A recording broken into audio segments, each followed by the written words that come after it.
দীর্ঘ 3 বছর হলো কাজ করছি কেবল এই বিষয়টা হলে একটা দুঃখের বিষয় হলো ইয়ার পরে আমি এত কষ্ট করছি আজ তো তুমি আই লাভ ইউ না বলা তুমি রিকোয়েস্ট করছি তুমি কইবে আই লাভ ইউ কইবে আই লাভ ইউ তোদের দিদিকে বলতে হবে তোরা বলো তুমি সারা গিলা উঠে গেছো তুমি বলি তো আই লাভ ইউ তবে প্রোগ্রাম হবে হয় কি নাই अच्छा प्रोग्राम से मैं मैसेज करी গাল চাপড়া মানে ভুলাই নি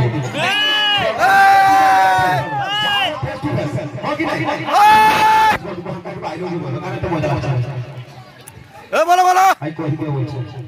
ए कौन है को रिक्वेस्ट रखी की को আচ্ছা गौतम ও आई लव यू রাখিব তাকে চলো